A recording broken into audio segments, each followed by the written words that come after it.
Um, And Hayward opted out. Stupid idiot.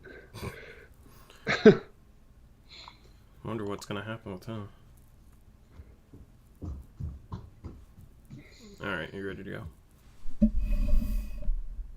Oh, our audio's bleeding through again. Anyway, let's just segue it through to being live. I gotta fix that on the black screen. What's going on, everybody? Welcome into Blazers Uprise Live. Sorry for going live at like 9:25 instead of 9. Computer's been glitching like crazy. I definitely need to try and figure this out. Like, I couldn't call Eric and, just a bunch of technical issues. But we still got a fun stream for you guys. In-between day. This is the in-between day between the draft and free agency. Normally we have like 10 of these, but we only have one, and it's tonight. So we'll talk a little bit about the draft, take some questions about the draft. This stream, I feel like we're going to be answering your guys' questions a lot. I know you guys couldn't really get your questions in last night because the stream was popping, but now we'll be able to answer your questions thoroughly, and we'll also preview free agency. We'll talk about some potential targets, some guys maybe we haven't really talked about. We'll maybe guess for some destinations for some other free agents. Gordon Hayward opted out today. Where he goes is going to be interesting. I feel like he wouldn't have opted out if he's going to go back to Boston, but who knows with that. That's an interesting situation, so we'll talk about that, as well as some potential trade rumors and whatnot. So that is on tap for today. We can also listen to CJ Ellaby. He did an interview. If you guys want to listen to part of that, it's like 14 minutes long, so I don't know if you guys want to listen to the whole thing, but we can listen to part of that if you guys want. It's up to you. Other than that, I don't know. Anything else to cover tonight, Eric, or what? Did you mention the little trades today? There's little trades. Oubre got traded to Golden State. That was a big trade. We'll kind of talk about that. Hey, is there any way for the Blazers to get Millsap, Hood, and Nerlens Noel? Yeah, 100% possible. We'll answer your free agency questions. I'll start off with that one. Yeah, we got Hood. Resigning Hood doesn't necessarily affect a whole lot except for pushing us up against the tax, but we could sign Millsap with a mid-level exception and maybe Nerlens Noel with a biennial exception, which is up to $3.6 million, and re-sign Hood with his early bird rights. That is a possibility, and that would fill the positions of need in terms of getting two bigs, because we basically need to get two bigs in free agency, or we need to trade for one using our trade player exception and then get another big in free agency. That's kind of where we're at right now. Ibaka's possible, but I don't think he's likely. Yeah, I'll answer your questions. Eric, you can let me know if you want to talk about anything first. I don't really know. I kind of just went live. I didn't really have a whole plan for this. Oh, yeah. So one thing we haven't talked about. So I did get clarification on something you were asking me about a couple weeks ago. Mm-hmm.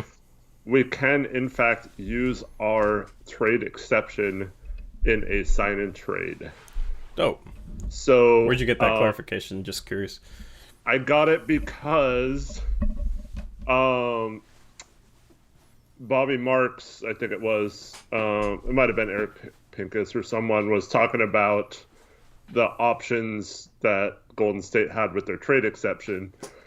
And someone mentioned if they could sign someone with the trade exception or whatever, and they said no, you can't do that, and they can't do a sign-in trade because they'd be hard capped and they're over the hard cap line already. So otherwise they would have been able to. So in our situation, it would hard cap us, but we could do a sign-in trade for that. Yeah, let's explain what the hard cap is real quick. For those of you who don't know, little CBA lesson for you guys, just to increase your CBA knowledge. The hard cap is a certain salary number that is a certain salary limit for the team that gets imposed in certain scenarios. What would the hard cap be this year? Normally it's like $6 million above the tax. They also call it the apron. It's just slightly over $139 million. Mm-hmm. They also will call it the apron. It's the same thing. So basically, if you do one of three things, it imposes the salary limit where your salary can't go past the hard cap or tax apron. So if we use our full mid-level exception, or if we use anything more than our taxpayer mid-level exception. The taxpayer mid-level exception is around $5.7 million. If we use anything more than that in mid-level exception money, say we sign somebody with a mid-level exception for $7 million, it imposes a hard cap. That's the difference between a taxpayer mid-level exception, which doesn't impose that hard cap, that limit on salary, and the full mid-level exception, which does impose that hard cap and limit on salary. So if we use our full mid-level exception, it imposes a hard cap where our salary couldn't be above $139 million.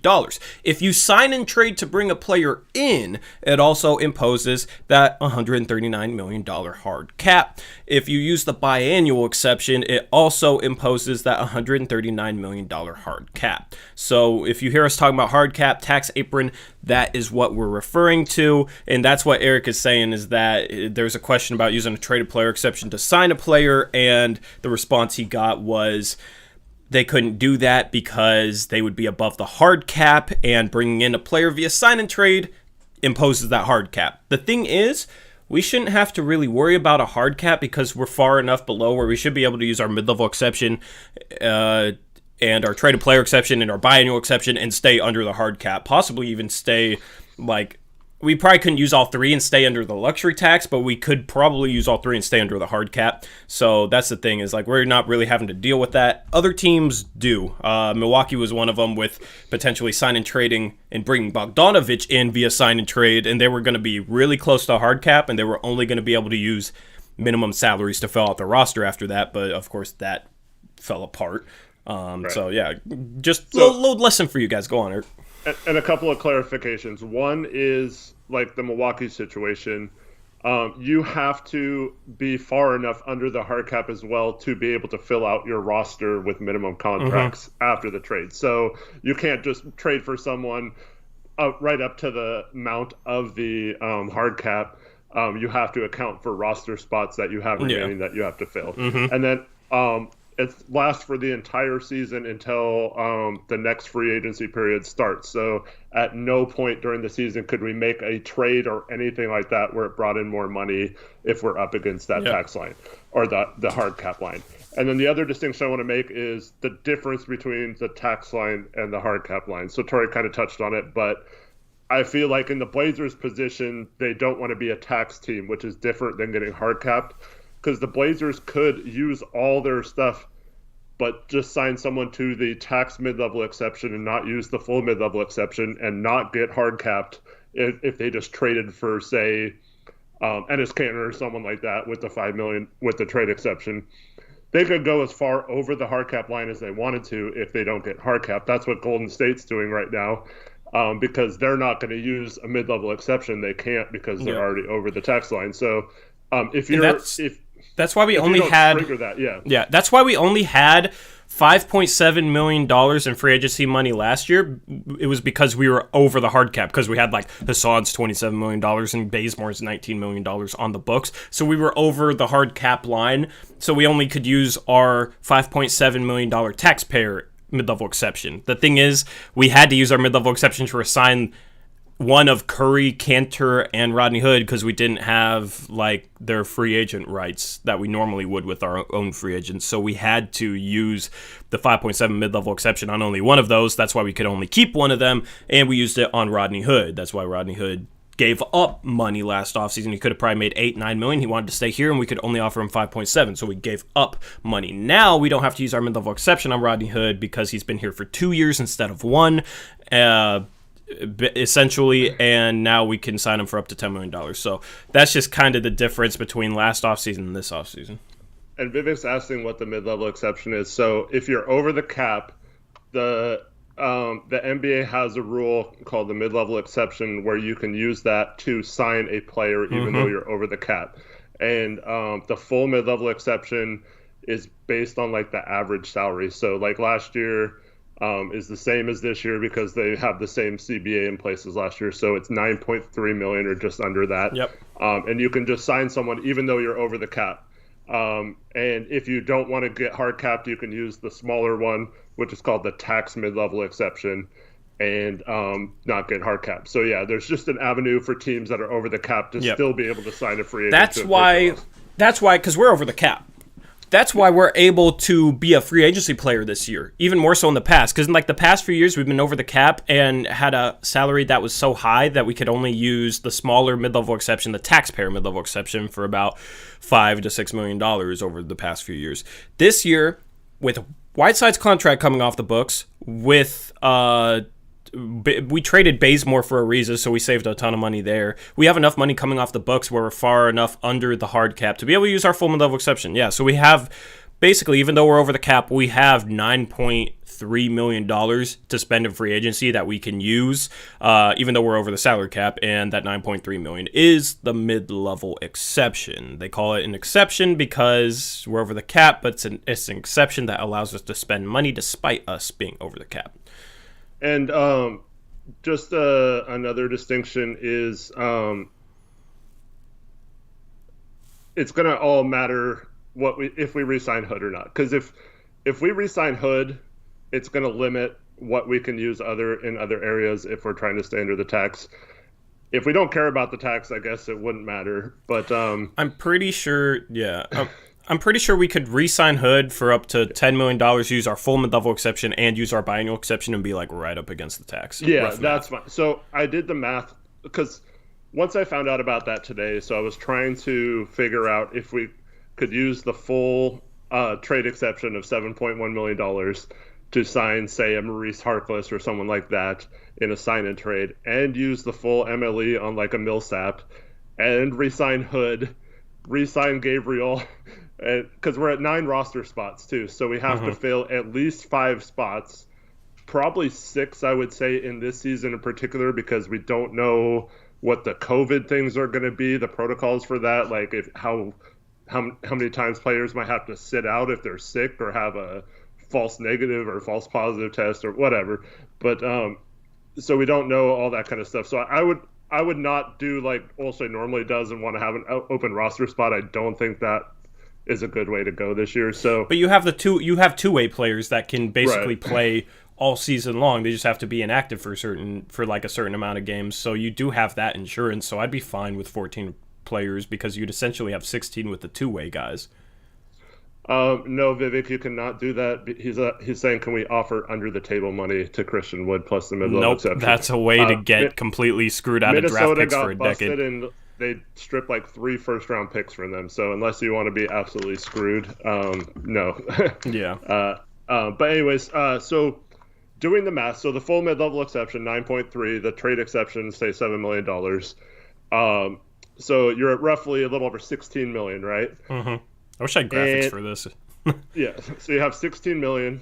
And I figured it out the other day, we have about 27.2 million to play with under the tax line right now.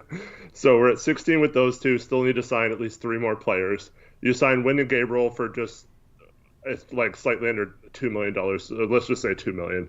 So you're at like 18 million or slightly over. And you've signed 3 players out of the 5 or 6. And then, so that leaves 2 spots at least, and about $9 million for Hood and 1 or 2 other players. Yeah, so you could sign Hood for like $8 million and sign like a undrafted rookie, right? For like, I think it's $900K is like the minimum for those guys. Like, it would be really pushing it. But my dream would be to sign, like, give Hood like a 4-year, $30 million contract where it's like 7.5 a year. You could even maybe backload it. It can only be 8% raises, but like do it to where the first year is maybe like 6.8 million, and then it goes up to like 8 something in the 4th year, and then so it averages out to be about 7.5 million, and then you could almost sign. I think you have enough to sign maybe a veteran. Yeah. More than just a rookie. I'm wary about giving Hood a 4-year contract, by the way. Let me just say that. But yeah, something else they can do to save a little bit more money would be to like trade away Hazonia, and then because Hazonia is making almost $2 million this year, and then they could sign like they could sign CJ Ellaby to the roster. He could be on a two-way contract, which doesn't count against the cap, or they could put him on a real contract, and that could be around $1 million. So if you trade away Hezonja, say we sign and trade for Maurice Harkless, and in that sign and trade we use our traded player exception, which is about $7.2 million, and we use that to absorb a $7 million signing via sign and trade. Say that's Maurice Harkless, we could give them Hezonja back in that deal, and they'd probably be willing to take him on if they were getting like second round picks for Harkless, and then we could save $1 million by basically swapping Hezonja out for like a undrafted rookie we sign, or an Ellaby for $1 million. So that could create another $1 million. Basically, things are going to be tight if we use our trade player exception, and we just it's going to be like right up to the tax line, and it's a lot of math. The other thing you could do is say, try to talk Harkless into signing for $6 million instead of $7 million, and then you save $1 million there, and you can maybe get a veteran point guard or something for like the vet minimum of $2 million instead of $900,000 for a rookie. Yeah, there is different. Okay, so minimum contracts, there are different minimums depending on how long you've been in the league. If you're a rookie, like a second round rookie, then the minimum is like $900K, I think, like $900K, $1 million, somewhere around there. If you've been in the league like 10 years. The minimum is probably around $2 million for that player. They can't be signed to less. So the longer you're in the league, the higher the minimum contract you can be offered goes. So that's the thing. Is like that's why I'm saying, that's why I'm talking about like an undrafted free agent, because their minimum would be a lot lower than say a veteran minimum. So that's the distinction there. A lot of math. It's kind of confusing, but we're trying to like set you guys up so you kind of know what's going on. And for the minimum contract, so to make it so teams aren't like unwilling to sign veteran free agents that cost more for a minimum than like a rookie guy. So after the first 2 years in the league, all the contracts you pay that player the same, and the NBA covers the difference between the two. So you do get a little bit of break by signing a veteran guy. They didn't want a team to not sign like a Melo making $2.5 million as minimum instead of like an undrafted rookie that makes $900,000 or whatever. So they wanted to close that gap a little bit. So in terms of what counts against the salary cap and your tax line, they do like defer part of it. So anyway, basically it just comes down to Portland is 100% going to use their full mid-level exception. I don't think there's any doubt they're going to use their full mid-level exception. Would you agree with that, Eric? What would you say? I don't think there's any doubt that Portland uses their full mid-level exception.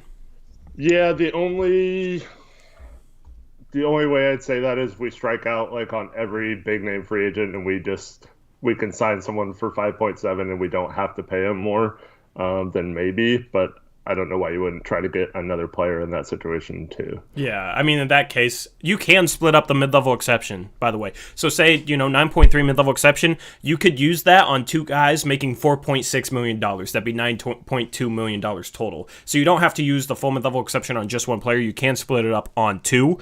So that is, yeah. So basically, like, say you have you have the 9.3 mid-level exception. Basically, whatever you sign a player for, it takes money out of that mid-level exception. So if, say, you have the 9.3 mid-level exception, sign a guy for $5 million, 9.3 minus 5, now you have $4.3 million in terms of the full mid-level exception. Since the $5 million fits under the taxpayer mid-level exception, if that's all you use, then you wouldn't get hard cap because it was only using the taxpayer mid-level exception. But if you went beyond that, then it would go into the full mid-level exception once you went past $5.7 million. Yeah. Hopefully this makes sense to some of you. I know this is confusing stuff, but it basically just affects what this team could look like, and I want you guys to know just kind of what's going on. Hey, guys, let's just think about this for a second. Everyone's asking about Gordon Hayward. Okay, let's talk about that. He stupidly opted out of his contract today. The math does not make sense. Even if he signs like a 4-year, $80 million contract, he's basically signing like a 3-year, $15 million contract in the future, which he could have easily gotten in free agency next year and gotten paid this year.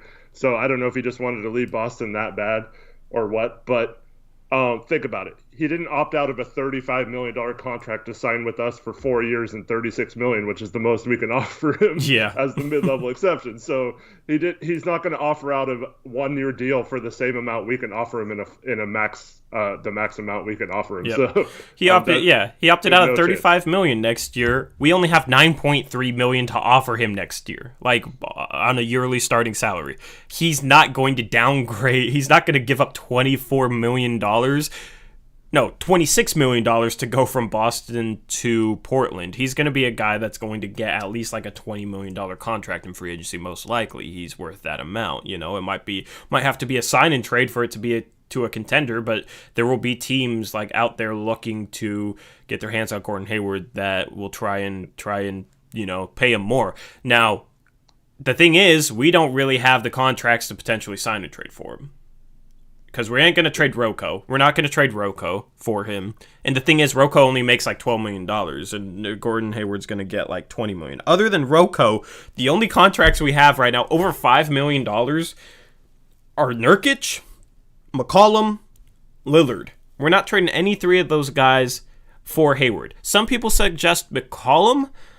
I mean, like, maybe Boston would take CJ back, considering Gordon Hayward doesn't want to be there, and if they could sign and trade Gordon Hayward for CJ McCollum, maybe they'd do that, but that doesn't really make a ton of sense in our perspective, I don't think.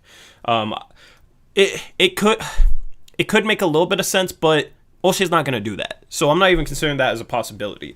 Like, theoretically, like, Lillard, Trent, Hayward, Rocco, and Nurkic, like, that's an intriguing lineup, and solid defensively, but Olshey's not going to do that. It's a lateral move, and here's what I said. I don't even think Boston would want to do that, because they're kind of happy maybe Hayward, because they don't have to choose between like trading a free agent that they signed and they had to sign over a bunch of other teams. Yeah. And it kind of saves face with Brad Stevens, because, you know, he went to Butler with him as coach. And they kind of get out of that situation without really, and they could possibly sign and trade and get something back from him. Like if he goes to an Indiana or something, they might end up with Miles Turner or something out of it.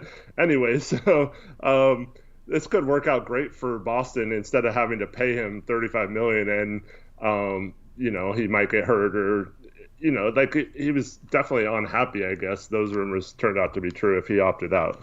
Yeah. Or he's just got a really dumb agent. Maybe. Yeah. But yeah, that's the thing. Is like it's so unlikely that I'm not considering Gordon Hayward a possibility, right? Mm-hmm. So I'm just looking like, yes, maybe they could. That's the thing. Sign and trades aren't possible beyond like a $7 million contract. Because let me explain the trade player exception, because we've tossed that around, and I'm not sure everybody watching this, all 69 people watching this, know exactly what trade player exception is.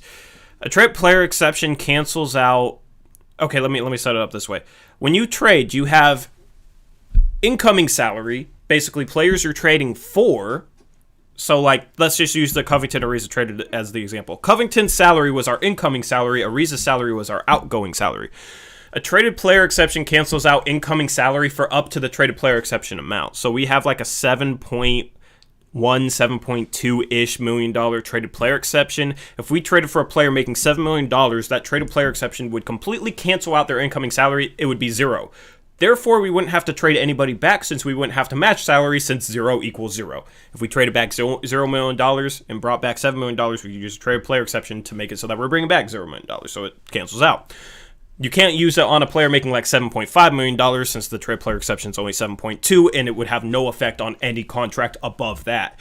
So you can't like trade you can't like trade a $2 million contract of Azonia and trade the $7.2 million traded player exception and bring back a player making $9 million, because the traded player exception isn't like salary. That's the mistake a lot of people make. It's not like you're trading salary by using the trade player exception. It only cancels out salary that's less than it. Theoretically, go ahead. I just want to go a little step further, because I don't think we mentioned like how you get the trade exception to begin with. So we got the trade exception because we traded Bazemore for Ariza, and I think we included it was kind of tricky because we included Tolliver, but brought on one of there is some like complicated stuff to it, but to keep it simple, it was created basically Bazemore made about $19 million. Ariza made about $12 million.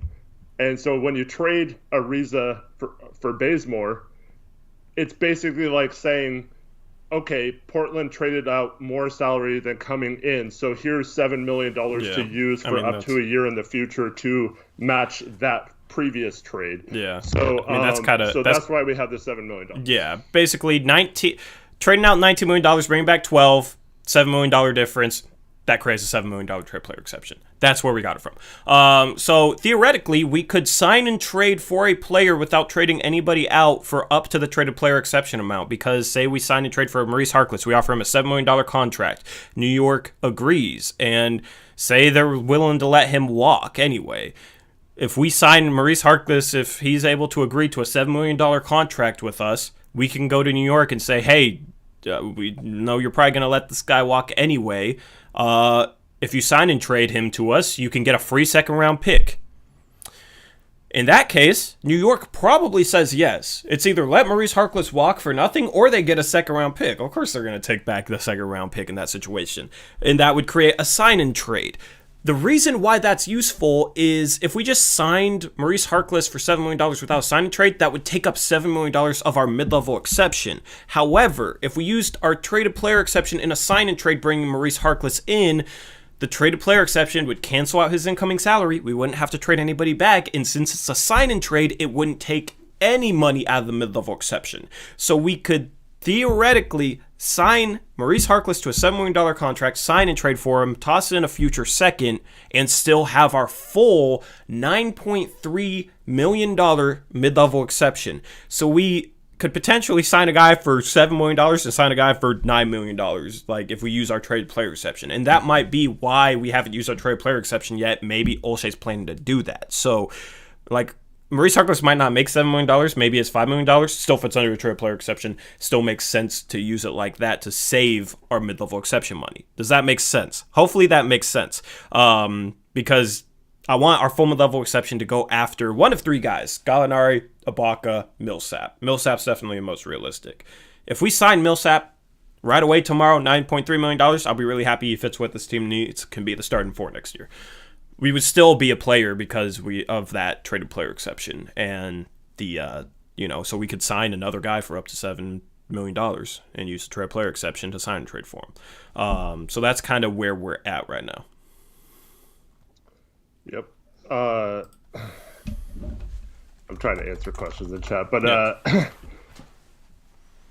how long ago did we start this stream? 26 minutes ago, it should say in the bottom. What time does Free Agency start? Starts 6 p.m. Eastern Time, 3 p.m. Pacific Time. I already answered that question for Najee earlier. You must not be paying attention.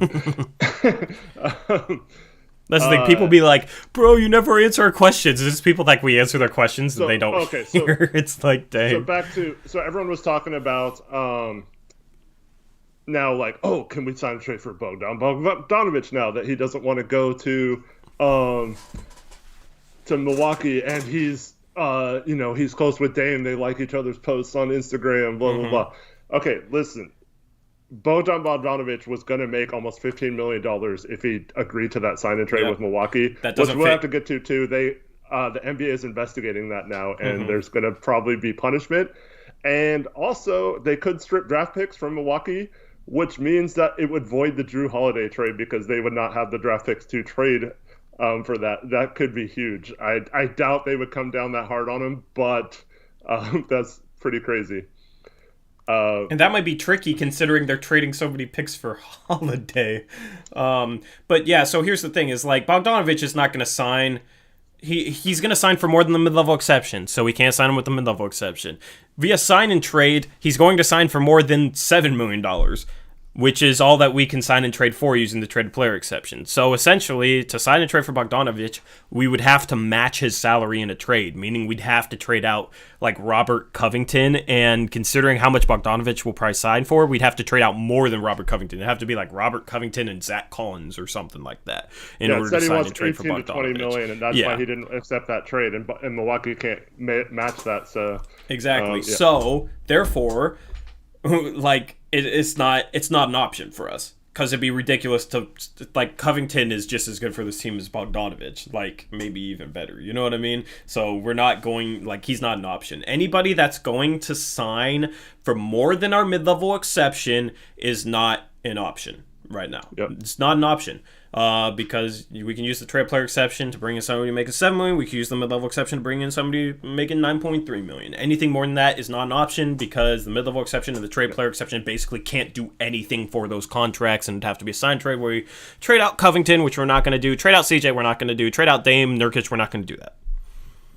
Vivek, stop with the under the table stuff. That doesn't work, dude. Stop. Yeah. And Nicholas Tan, since we have to answer this like 5 times every stream, Jeremy Grant opted out of $9.3 million. So he would apply to that thing Tori just said where if we can't sign him for $9.3 million, he's not an option. He's looking to get paid. I doubt everyone's going to like not offer him a contract and he'll be like, oh, I have to accept the Blazers contract because he's the only team offering me one. Yeah. So here's the thing too. There's gonna be some people watching that haven't watched us in like months that will have questions that we've answered on like every stream. So feel free to ask them. But yeah, there's definitely some questions where it's just been like. Been in here though. That's not. Has that didn't apply here. Yeah. Nicholas has been watching us. Where it's just like answering constantly in streams and mailbags, you know, and at some point it's just like. Oh man, and we answer them on Twitter too. Like the Jeremy Grant thing, I've probably answered 100 times. Like, no, he's not gettable. It's not possible. Just because he's gonna make more than the mid-level exception. So yeah, basically, if you're talking about sign and trade, unless they're making like $7 million or less, I would say no. Like, don't. So keep it to like realistic guys that are going to be making. Around $7 million or less. I wouldn't do like a Harkless is probably about as good as we could hope for with that. Jonathan Clark says, I know we're talking Blazers, I'm a Blazer fan, but I was really amazed by the number of transitions by Pistons last night. Thoughts on their moves? They took a reset and the 16th. Didn't they trade out a first for that?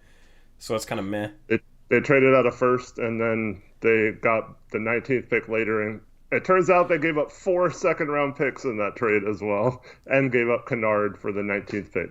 Yeah, which is very... But they did get Sadiq Bey. Hey, the fact that they got Sadiq Bey there at 19, though, kind of justifies that. That's but they could have taken him at 16. They made so many moves, it's hard to even, like, really quantify all their moves and, like, look at them as a whole picture. Like, I don't really know all that they did, so, therefore, I don't know. I can't really, like, analyze it just because of how much, how many moves were made. What? Isaac made me laugh. Yes. That's from one.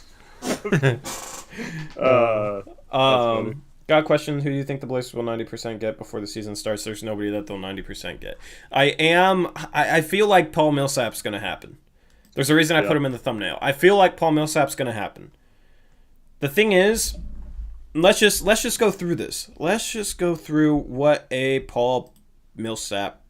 I'm going to open up Excel, and I'm going to put it on Eric's face. Apologies to Eric, but I just want to showcase what our lineup could potentially look like in different scenarios. So we can maybe plug in different guys here. Goodbye to Eric's beautiful face. Let's do this right here. All right. Is this on the screen? Let's do it here. All right. So say, like, let's set this up. Point guard, shooting guard, small forward, power forward, center. Should probably make it bigger. While you're setting that up, so people are asking about like what's realistic to offer Millsap. I think it would be a 2-year deal. We could offer, I think, a 4 to 4.5% raise off the mid-level exception. So that makes it pretty much right around 2 years, $19 million. I think that's the kind of thing that would be about what it would take to get him. Yep. I doubt we would sign him for more. I mean, there might be a case where he's like, if you give me a 3rd year, I'll sign. Otherwise, I'm going somewhere else. I don't know if we should sign him to more than 2 years, but that's kind of scary. But I would look at 2 years, $19 million if we're going to get Millsap. And he's probably not worth the full mid-level exception at this point in his career. But if you're Portland, you have to kind of offer him the full amount just to make sure you get him, because other teams definitely will if we don't. Yep. So you got Junior. Rodney Hood, I'm assuming, comes back. By the way, I'm going to put him in there. Chris, just for the record, it's kind of, you paying Millsap $10 million next year is a little.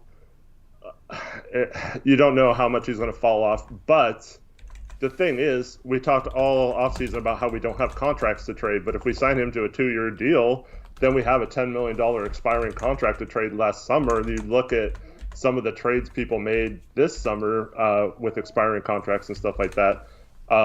We could, as soon as they set the date, I think it's going to end up being early February. But there's a certain date in the during the regular season where you can trade players that were signed in the offseason. So we can definitely trade. We can definitely trade him at some point. I don't think that would be an issue. All right. So is this showing up well, or should I make it bigger? It's fine. It's a little small, but it's good. I can make it bigger. Boom. Nicholas, I think for sure we'll bring Gabriel back, because since we didn't have a first-round pick this year, I think we would have we're going to kind of use Gabriel and Little as our draft picks. And you can't see me do the quotation marks, but I'm pretty sure we'll re-sign Gabriel to a cheap contract. I still haven't. I think the deadline was tonight to offer him a qualifying offer, so I'm kind of scared that I haven't heard news on that yet. But our Portland media doesn't give us breaking news ever, so why would they even? They probably don't even know that we have to offer Gabriel a qualifying offer. True. Yeah. All right, so. Oh, remind me to. I had to just click off Twitter and leave for like 3 hours today. I need to tell you why later. Okay. All right, so here we go. We got later, Westbrook. All right, so here's our lineup right here. Let me try and get this centered perfectly. There we go. All right, so starters.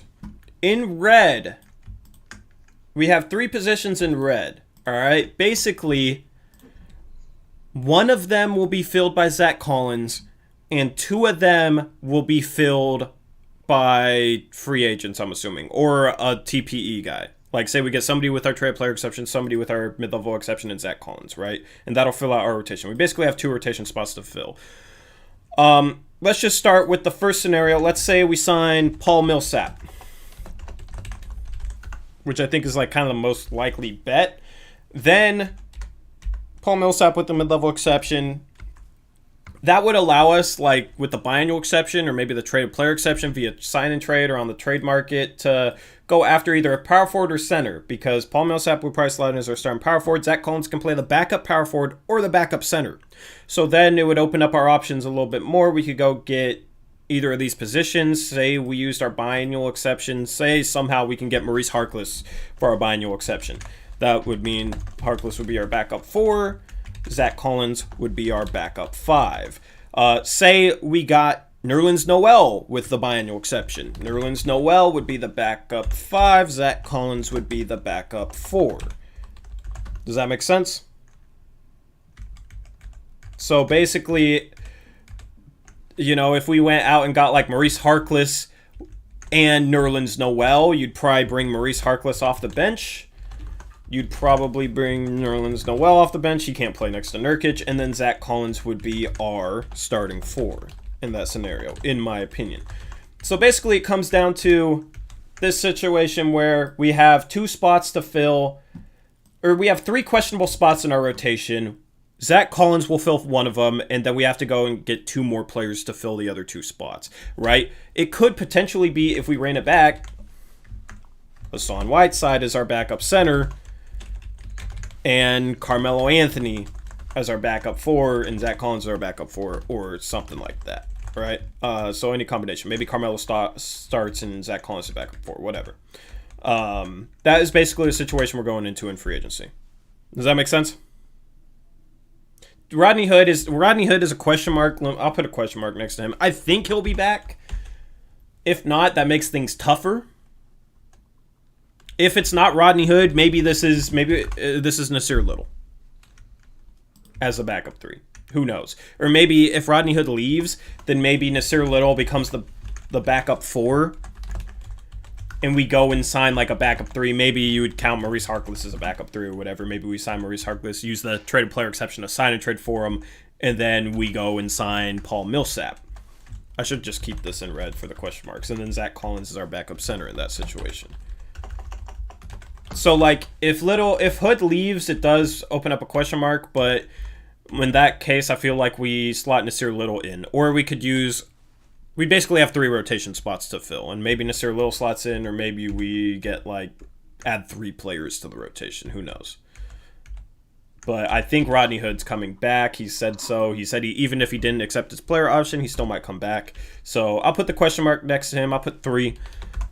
What's up, Kyle Campbell? He says, be real, Terry would play Hazonia over Little. I pray. You gotta account for that. So, if you guys have like certain combinations of free agents that you guys are wondering about, I can plug them into this lineup. Eric, do you have a scenario you want to plug in here? I have an awesome scenario suggested by Eric Griffith earlier. What was it? I don't want to. I feel like that's sarcasm, huh? Yeah, that's what I was saying I needed to talk to you about later. Oh, my goodness. Ash says JaMychal Green. JaMychal Green and who else? Give me another player. Let's make this 28.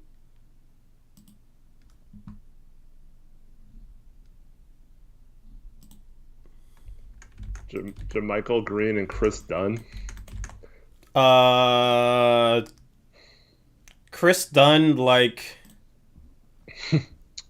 Aaron Gordon's bit. So if you went and got Chris Dunn, then maybe it'd be something like. It's just weird with the positions. I'd have to probably move to power forward, and then you either start Trent or Hood with that lineup, and then it'd likely be something like this, and Trent would probably play like both backup 2 and backup 3. You'd move around some positions. Probably would need to create a third column, but it'd probably be something along these lines. Chris Dunn would maybe play a little bit of 2, and Gary Trent Jr. would play a little bit of 3 and 2 or something like that. But I'm not really thinking guard, because I think CJ McCollum should be the backup point guard. Basically, minutes-wise, let me break it down like this too. Minutes-wise, it should be something like per position. All right, so this is point guard, 36-12. Let me center this. Let me center all these columns. Center. Boom. It should be 36-12, then like 24-24. Or something like that. That way, Dame gets 36 minutes a game, McCollum gets 36 minutes a game, Trent gets 24. If you only want to play him 35, then it would be something like this. That's 35 for CJ, 35 for Dame. CJ's playing 22 at shooting guard, 13 at point guard. It would open up 26 minutes per game for Gary Trent Jr. And then maybe it's something like 30 and 18. You want to bring Hood back slowly. Maybe Covington plays a few minutes at the 4. Like, say he plays 26 at the 3 and like 4 minutes at the 4. And that way you could get Rodney Hood 22 minutes at small forward. Okay, so... any other scenarios? Well, someone said we need to load manage this year, which, I don't know if I fully agree with that, but there's no reason Dame should be playing like 40 minutes a game this year, and CJ, we can kind of cut his minutes too. And instead of like giving them whole games off, we could just have some games, hopefully, where we only have to play them like 28 minutes or something, and we should be fine because we're super deep. And if we're not super deep, once again, I think that's a failure of an off season, because it doesn't seem that difficult to fill out the roster right here. Bo Lee wanted to bring up the Melo scenario, re-signing Melo, and then he also brought up Nerlens Noel. So let's say we sign Melo and Nerlens Noel. Okay. We'd probably sign one of them to the biannual exception. Melo was a minimum contract last year, so in order to resign him for anything more than, I don't remember what the number is, to resign him for more than 3.6. Oh no, the biennial exception is, sorry. Yeah, we'd probably have to use our biennial exception on Carmelo. We could probably get away with using the tax mid-level on Noel, and then we wouldn't get hard cap. Like we probably wouldn't need to use our full mid-level exception on Noel, but then that would basically create this, and then Carmelo if he starts, and then Zach Collins here. Or, maybe it's Zach Collins and Carmelo there, whatever. That fills out the rotation. I don't feel like... I would be disappointed if that's what it was, though. I like Noel. I just don't like him on this team. I don't know. I like those kind of players don't really fit in super well in Stott's offense and stuff. And and it's not really the kind of guy Olshay's gone after in the past. So yeah, I don't know. So people are talking about JaMychal Green, who opted out like a $5 million contract. We could use like our mid-level exception on him, and then maybe we used our trade player exception on like an Ersan Ilyasova, who's making just under it, and I don't think the Kings want to keep him. In that situation, you'd probably have JaMychal Green. You missed that news today? What? Ilyasova is a free agent. Oh, they cut him? Milwaukee cut him. Oh, meaning we could have probably used our trade player exception for him. Straight up. We for sure could have, because they cut him straight up today. Okay, I hope Olshay has something planned there. Yeah, because we could have gotten Ilyasova. We could have got him for free. We could have just given him like the rights to a guy who will never play here. Or I don't get that. Then all right, let's say it's Bielitsa, who's also on the Kings, who they might not want to keep, and maybe we give up a second for it. Ilyasova's not on the Kings. Remember that? Yeah, I know. That's why I switched it to Bielitsa. No, okay. But you keep saying Kings, but... Yeah, because Bielitsa's on the Kings right now. You said he's also on the Kings, and you said Kings for Ilyasova earlier, too. Yeah, no, I'm just saying another guy that, Bielitsa's on the Kings. Yeah. So it'd be... I'll put the guys that we sign in red. So it could be something like this. So we use the mid-level exception on a JaMychal Green, too bad. Trade player exception on a Bielitsa. And that's what our lineup would look like there. We wouldn't even have to use the biennial exception. So Chris says he keeps saying we're not using the TPE, which is all just Portland media speculating, because this is what happened Monday too. All day Monday, oh, we're not going to do anything this summer. Or off season, we're not going to do anything. We're just going to sign some like crappy free agent and not make any other moves. And then we trade for Robert Covington, and they're all like, oh, we're just going to let all this stuff expire without using it. We're not going to do anything. Mm-hmm. And so like no one knows, like. It's not like, I mean, someone said earlier that Jason Quick was complaining about no one from the Blazers front office is talking to any of the media right now. So exactly. No one knows anything. So, but the thing is, like, we have the traded player exception, we have the mid-level exception, we have other avenues to fill out the roster. I don't think we're going to use all of them, especially if we re-sign Hood. If we don't re-sign Hood, I think we have to use the full mid-level exception and the traded player exception. Mm-hmm. But if Hood re-signs, it's going to be hard to use all of those avenues and stay under the tax like we talked about earlier. So I wouldn't be surprised if they didn't use it, but yeah. I'd also be surprised if they didn't re-sign Hood and we had that available. But the other thing too is it's available still. It's not expiring. Like the Golden State one expired in a couple days. So they had to use it now where they lost it. Ours lasts a little bit further into the season than that. So we don't have to necessarily use it right now. I mean, it'd be nice to get a full lineup right now so we didn't have to worry about it later on. But it would also be nice to be able to maybe steal a player from a team that's trying to dump salary or sell because they get off to a bad start or something. I don't know.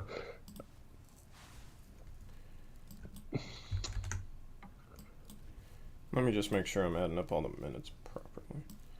JaMychal Green's a pretty good defender. The problem with we do need it's kind of versatile because we can switch Collins back and forth between the power forward and the center. But the more guys you sign, like a JaMychal Green, who is pretty much a power forward and nothing else, Yeah. I don't know. We could sign. We could sign. Here's basically what it boils down to. Assuming we keep Rodney Hood, we can sign 2 power forwards or a power forward and a center. Okay. If we sign 2 power forwards, Zach Collins becomes a backup center. If we sign 1 power forward and 1 center, the center we sign becomes a backup power forward, and then I messed that up.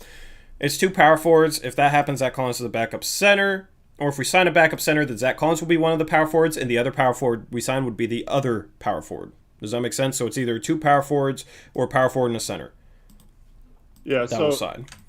Or, I mean, Covington is good at power forward, too. So we can sign a small forward if he's like a Harkless level player. I'd be fine with. If it's like someone crappy, I don't think it's worth it. But yeah, because then you could if we sign Harkless somehow, and then get a power forward / center, then we can move Covington. Harkless can play the 3 or the 4. Covington can play the 3 or 4. Then we can either play Trent or Hood at shooting guard or small forward too. There's just a lot of flexibility in the lineup there. And I don't necessarily want positionless stuff, Chris, but I like players that can play multiple positions. That's why Zach Collins is valuable and more valuable than a Whiteside, in my opinion, because we saw you can't play Whiteside and Nurk together. So that limits how many minutes they can play right off the bat before you've even played a game. Whereas Collins could play 30-some minutes if he didn't get into foul trouble or whatever, and Nurk could too. But if you have Nurk and Whiteside, you can't split up those minutes. So, yeah. Guys that could play multiple positions in this lineup, really well. Collins, power forward, center. Maurice Harkless, power forward, small forward. Robert Covington, power forward, small forward. Rodney Hood could play the 2 or the 3. Gary Trent Jr. could play the 2 or 3. McCollum could play the 1 or the 2. Derek Favors could even hypothetically play a little bit of 4, but he's mostly a center. And then you also have Little that could play 1 or the 2 or 3 or the 4. You have Simons who can play the 1 and 2. So even Gabriel can play the 4 or the 5. So you even your deep bench can play multiple positions too. So I really like the versatility. You could throw up so many different lineups, and then that comes down to the coach having absolutely no excuse personnel wise if he's struggling on defense, because if he can't find a way this, especially this example right here.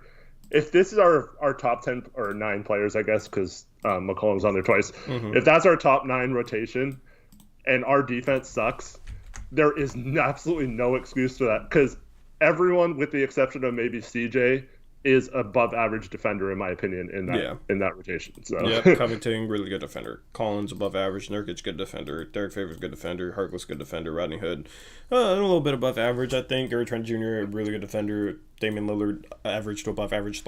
This defensive personnel is probably a top 10 defensive personnel in the league. There's no excuse whatsoever. And you have versatile defenders. Collins can guard 4s and 5s, he's potentially one of the best people in the league to maybe put up against Anthony Davis if he develops a little bit more, because Collins has size, but also for being a 7-footer, he has good foot speed on the perimeter. Covington, he can guard possibly every position. Harkless can guard 1 through 4. Trent can guard 1 through 3. So you have versatile defenders, you have good defenders in this type of lineup. And this is not even that hype of an offseason. It's using the $9 million mid-level exception Derek Favors and signing and trading for Maurice Harkless using the traded player exception for $5 to $7 million. Yep. I heard a rumor today that Dallas is going to go hard after bringing Favors back. Dallas bringing them back? Utah. Utah? Okay. And Trevin says we don't really know about Hood, though, which is true. That's why he has question marks next to him. And that's why I love the versatility lineups versus, if you had a lineup where you had, a JaMychal Green who can only play the 4, then you're kind of stuck where if you don't get something from Hood, you better get something from Little. But this is what I like about this is you can increase everyone's minutes a little bit other than Dame's or CJ's maybe.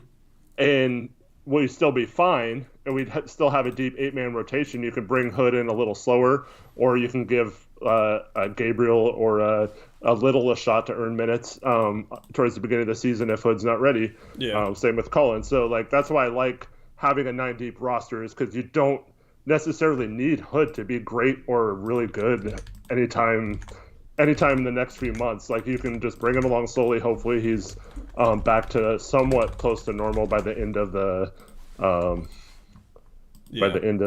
season. Let's just look at something like it's gonna go off the screen, but say you have something like this and Covington plays like 18. Let's say Covington plays 20 minutes a game as the starting small forward. Hood plays off the bench 28. Let's say you give 36. Okay, let's just start from the top. 36 to Dame, 36 to CJ, right? Trent would only have 24 minutes here. Say Trent played 6 minutes at backup small forward. Let's say Covington played 15, Hood played 27, Trent played 6. That would add up to 48. Then you could potentially have something like this where Covington played, let me do the math, like 17 minutes as the backup 4. And Harkless played like 25. And that would leave 6 minutes at the backup 4 for Collins. So Collins could play 26 minutes a game. If Nurkic gets 30, then Collins 18. Yeah, basically, you could sign one player and fill out the rotation and have an 8-man rotation due to positional versatility. In this type of lineup, you just have Trent playing 6 minutes at the backup small forward here. I can't really list it. I don't have room to play 30 minutes a game. And then you'd have Zach Collins play 6 minutes of backup 4 here. And you could have like a full rotation with only making one player. I would rather have 2 and have a deeper rotation, not have to rely on that, because if one player gets injured here, you're kind of stuck. You have to slot in like a Nasir Little and an Anthony Simons or whatever. But with players that can play multiple positions, you can, like, if somebody gets hurt, if you have a 9-man rotation, say we had Derek Favors as a backup center or something, just somebody random, just that's a hypothetical example, and he got hurt, you could slide players around and just increase everybody's minutes just a little bit and cover for all the minutes you're missing. Yep. Because you have versatile players that can play multiple positions. And this is why, so you just presented a scenario where we sign one player and it solves a lot of our problems, right? Mm-hmm. So that's why there's no excuses for Olshey this summer. He's got a trade exception and a mid-level exception. He needs to find that player. If he's not going to find a way to get 2 guys, it needs to be one guy like a Harkless who solves several problems. And if he does not at least get that one guy, let alone 2, like I said, that's just a massive failure. There's no excuse to not get that done this summer and to not put this team in the best position to win this year. Let me just put this here too. Limit 9.3, limit about 7.15 approximately. I need to put the million, 7.15 million, limit. You said 3.7 million for the biannual? Yeah, it's just under that, yeah. Let's do, I think it's like closer to 7.2 million. Let's just do 7.2 million. Doesn't have to be exact. I'm just showcasing like what you could get players for with these exceptions. This is probably the easiest way to like illustrate it. And then sum. Could you do a sum? Oh, yeah, actually. Let me do this. Boom. The sum would be... Oh, wait, no, I can't automatically add it because I have the M in there. Hold on. Okay. Equals 9.3 plus 7.2 plus 3.7. That's 20.2 million. Yeah. So we'd have... well, that doesn't include Hood, though. So, yeah, we'd have 7 million to sign Hood, and that's why we probably can't use all 3 of those if Hood's back.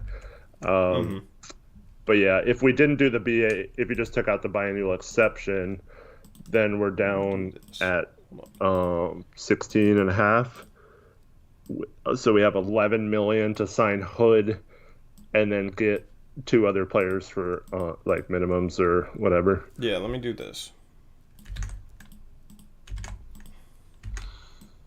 Just give me a second. And we can do some math here.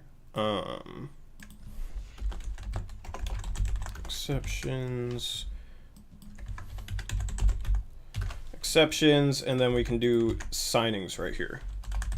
Okay, and we can do kind of the same thing. So let's put.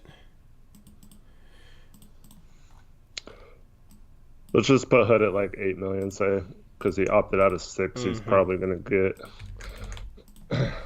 Let's do them at. This will be in the millions, by the way. I'm just not gonna put the M so that I can. I think people get it. We're not getting it for $8, people. Okay, and then let me center this. Total sum. 8 million. All right. So. I'll answer your question in a minute. So what is our salary at, and how many players do we have right now? With Favors, Harkless, and Hood, or no, just like before we do anything free agency without Hood as well. So not knowing if we're signing LOB or not, because that could add $1 million to this or whatever. But yeah, not counting. We're at a little over 105.4 million. So let's say 105.5. Okay, with how many players? With 9 players. 9 players total. I need to raise the font for like everything. 9 players total. We're at you said 105.2. 0.45 ish. Okay, 10.45. Okay.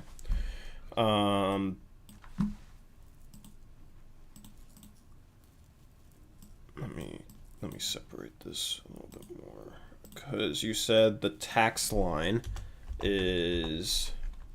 It's 132.6. Okay.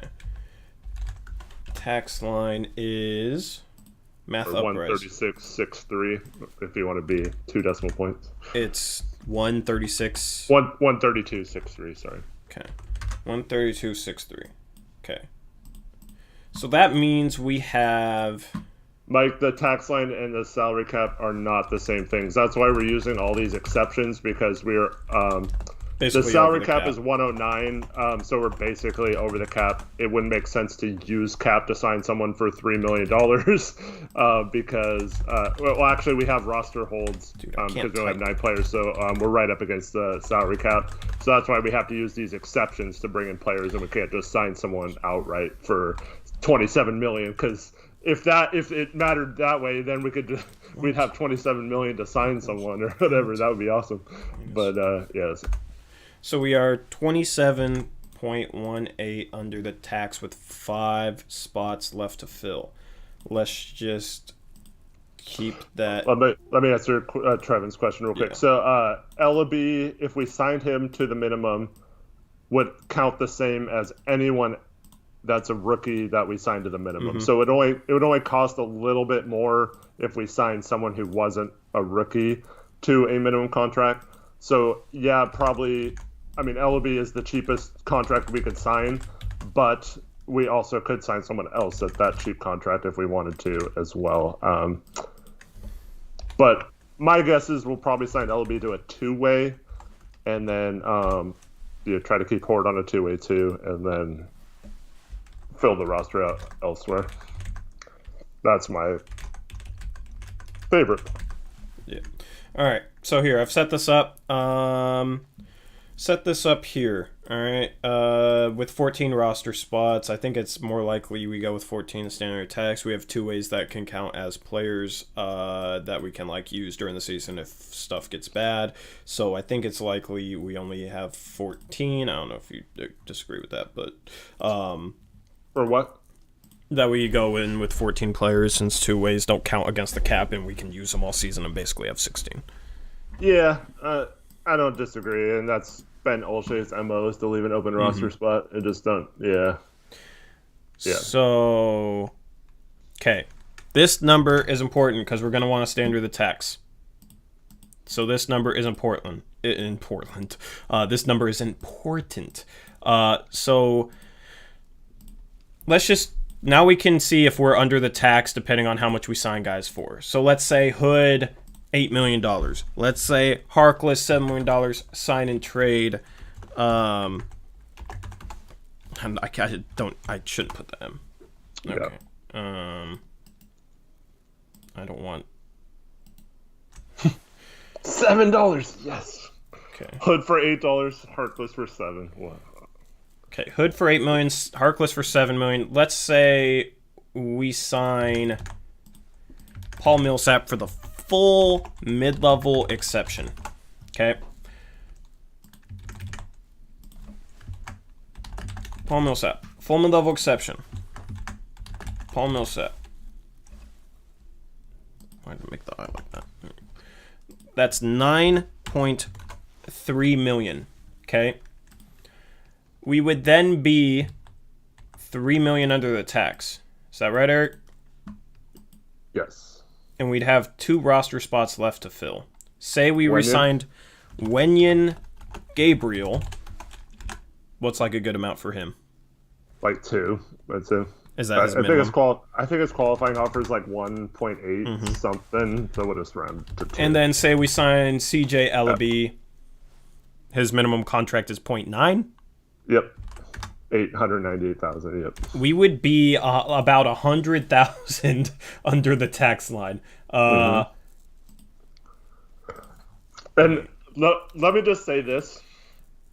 We'll get into this in a minute, but the Oubre trade today pushed Golden State's tax bill up over $100 million, and the teams that aren't in the tax get to split the money from all the teams that are in the tax. That's a significant amount just from one team. That's not including any other teams that are in the tax.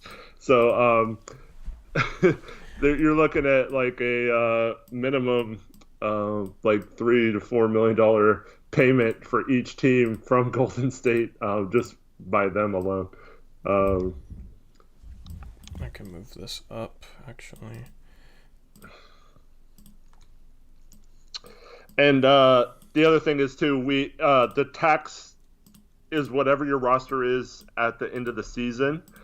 So we could make a trade, say, like Millsap's not working out. We could trade him for someone making like a little less even if we're a few $100,000 over the tax line. So we could still make moves to go back under. The problem is if we're for sure not going to be a tax team, we couldn't make any trades. Like we couldn't trade Harkless for someone making like $9 million because then it would push us over that tax line. Yep. But if we're really good, like Jody might get the fever again and be okay going back in the tax. So it might not matter. Like, but I think going into the season, I think they're going to play it safe. But if we're doing really well, I don't think they'd have an issue making a trade that put us even further over the top. But so look at this, actually. If we resign Rodney Hood for $8 million, Maurice Harkless $7 million, use the trade player exception. Paul Millsap, $9.3 million MLE. Gabriel, $2 million. Ellaby for his minimum, we'd be right at the tax line. With 14 roster spots, you have to fill at least 14 roster spots. So that's what these numbers are. It's like the 10th man, 11 man, 12 man, 13 man, 14 man that we sign. Yep. So would anyone have an issue with this offseason? I'd be happy. I think it would be awesome. Mm-hmm. And this would be what our rotation would look like. Paul Millsap maybe would play more than like Harkless. You could do something like this. And I don't know, because he's getting old. He might be more of a mentor versus tons of minutes. And here's the thing. If you only wanted to give Harkless 20, that's only 44 of the 48 minutes at power forward. You could play Covington like 26 minutes at small forward and 4 at power forward and give Hood like these extra minutes. So basically, since players can play multiple positions, you can kind of give players whatever minutes they want. You're not constrained by positions since Covington can play multiple positions, so can Harkless, so can Collins. So you could do something like this, and Covington would get 30 minutes a game. He'd get 4 at backup power forward here. That would add up to 48 total minutes, and then Hood and Covington would cover the small forward position like this or whatever. Yeah. So someone asked, Nicholas asked, do you think that's a championship contender? I think it's close. I think like the bench is really good. You just have to wait and see because it potentially like it matches up well with good teams. Yeah. It needs to be. Yeah. Worst case, it's the 4th seed in my opinion. It's on the level with Denver, I think for sure. Yeah. we're right there 3-4 with Denver. I don't know. We'll have to see what Lakers and Clippers do. But that lineup is much more equipped to beat both the LA teams in the playoffs. I feel like will give us a much more better chance at stopping guys like AD and LeBron. So I mean, I wouldn't put that out of the possibility of being a championship if we're healthy going into the playoffs too. Like, yeah, the only problem is, I mean, I don't want to turn this into a coach bashing thing, but we don't have the coach to game plan playoff series, in my opinion. But yeah. I mean, just give him the roster, and then if he fails, Yeah. then you can say, see, look what happened. We gave him the roster. And give me, if anybody else has any, like, scenarios that they want me to plug in. Yeah, ankle biter. I think Jeremy Grant's going to get about 15, 16. I think Denver can offer him up to 16 million, I believe.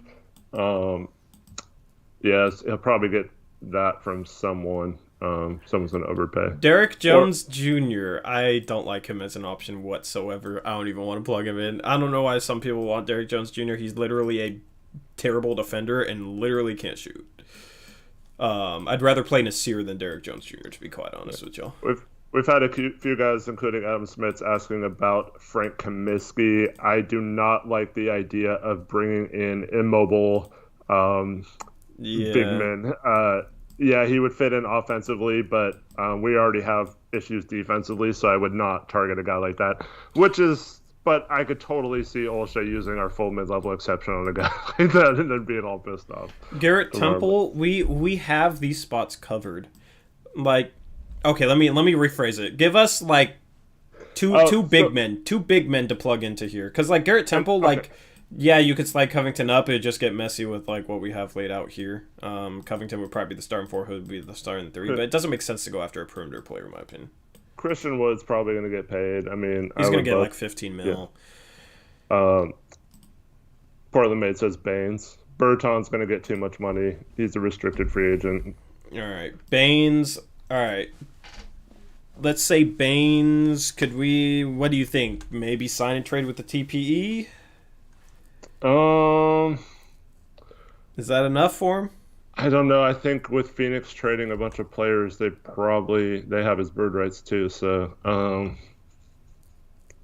the thing is, the positive thing for Phoenix is like instead of letting him walk for nothing, they get a traded player exception back, right?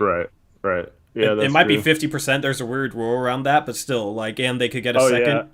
A sign and trade, it doesn't work the same way as it creates half the traded player exception it normally would. So they'd get like a 3.5 million traded player exception, but that's still a decent traded player exception for a guy you're going to let walk anyway, and they could get a second. Like, that's better than just letting a guy walk. So, yeah, Baca's great too, but that's Baines Cousins, and who? Cousins. There we go. Cousins. And just Baines? Cousins and Cousins and JaMychal Green or something. Okay. Cousins, I assume, would probably be gettable with that. I've already done JaMychal Green. Do you guys have like a different MLE target? We can maybe throw. Well, that would help us not have to worry about the tax, I guess. Yeah. Do you guys have like a new mid-level exception target? Should I toss in like just a Ibaka or Gallinari for the hell of it? It doesn't really matter. Well, if we got Cousins, I don't know about Ibaka, but we can keep Millsap in there. Someone said like this could Marcus be Morris or Jeff Green. And those guys, yeah. I mean, Jeff Green maybe. But those guys are so cheap that it's like not even like that would be a failure of an offseason, you know. I'm trying to be optimistic. Let's just say this. This could be Millsap, Gallinari, or Ibaka. We wouldn't really need Scal if we brought in Cousins. But let's just look at this. Let's look at this. This is Millsap. Real quick, so Atlanta didn't offer a qualifying offer to Scal. Really? Yeah. So he's an unrestricted free agent. This could be Paul Millsap, because these are like my top 3 targets. Paul Millsap, Danilo Gallinari, Serge Ibaka. All right? With the full mid-level exception. So let's just do that. and let's just do this 9.3. If we sign somebody with a biannual exception, instead of using our TPE, let's say it's a DeMarcus Cousins for $3.7 million. Look how much more we're under the tax. That means we could say we want to resign Rodney Hood for $10 million. We can do it and stay under the tax. Say Gabriel gets $3 million even. You know, Rodney Hood gets 10, which is a bit more than I'm expecting. Gabriel gets 3. We can still fill out our rotation with our full mid-level exception and using the biannual exception on a guy like Collins. Rotation would look, or a guy like Cousins. Rotation would look something like this. Harry Giles has been a name mentioned too. Yeah. Harry Giles is kind of weird because he'd probably make more than the biannual exception. I don't think... Didn't they give up his bird rights so we couldn't sign and trade for him? Right. So that would be weird because we'd have to use like our mid-level exception on him, but he's not worth the full mid-level exception, if that makes sense. Yeah. Cantor opted in. He's making $5 million. But... Suggested by Dizzy D. Cantor, that's a guy we should plug in right now. We just talked about Kamansky, Portland made. We should plug in Cantor though, because Cantor, how much is Cantor making next season? It's like exactly 5, like 5.005 or something like that. Yeah. Cantor, the limit is 7.2, but Cantor would be making 5. All right. Let's say Gabriel back down to 2. We'd be right at the tax line if we use the trade player exception to bring in a Cantor as our backup center. Let me put him in here. And if we resign, we can't resign Rodney Hood for more than $10 million. But if we sign and trade it for Cantor, we could use our full mid-level exception and resign Rodney Hood to like basically whatever amount we want, bring back Gabriel for $2 million and sign CJ Ellaby, and we'd be like right at the tax line. If Hood makes $9 million, which I think is still a great contract for him, we're under the tax. Right? Mm-hmm. So the only way we really have to like worry about the tax with re-signing Rodney Hood and using our exceptions is if we like sign and traded for a guy like a Bielitsa who's like $1.75 million. If we resign Rodney Hood for $8 million, 7.15. Yeah, I think that's about what Bielitsa's making. Which would basically make our rotation like this, which I would love to get Bielitsa. Absolutely love to get Bielitsa. The problem is, in this scenario, like this is my dream scenario would be like Paul Millsap and I mean I love Serge Ibaka, I don't think he's realistic, so let's just say Paul Millsap and Nemanja Bielitsa. The problem is we're slightly over the tax if we resign Rodney Hood for $8 million and trade a player exception for Bielitsa, Paul Millsap with the full mid-level exception, resign Gabriel and Ellaby. And that's only filling 14 of our 15 roster spots. Then we'd be over the tax. We'd have to resign Rodney Hood for like $7.8 million starting salary. I know you're worried about giving Hood 4, which I am too, but I was trying to think of a way to give him a better contract, like closer to what we were going to give him, just adding another year instead because of his injury. Because I have a feeling we're going to pay him like 4 years, $40 million before he got hurt. So I think 4 years, $30 million is a fair compromise to that. So, but that allows us to keep the first year a little lower than if we did like 2 or 3 years, because then we couldn't give as high raises or whatever. But yeah.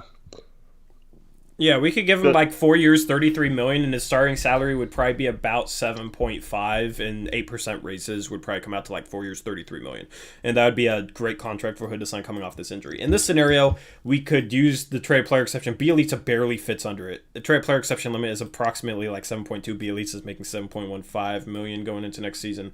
We could use the trade player exception in the fullest, the mid-level exception in the fullest, resign Gabriel for approximately $2 million, which is a little bit more than his minimum, and sign a guy like Ellaby. Or this could be like any sort of undrafted free agent. This could be actually, couldn't this be Jalen Horde? Wouldn't that be what his minimum would be? No, I think he would go to the second year because he technically played in the NBA last year. How much is the second year? I want to say it's I'll look it up. It's 1.2 something, I believe, or 1.4.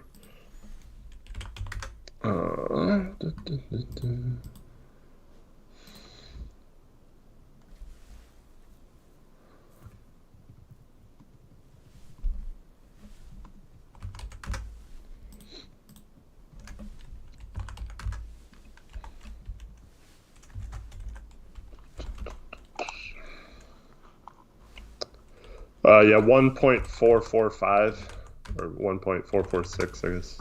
I just ran up to 1.45. Yeah.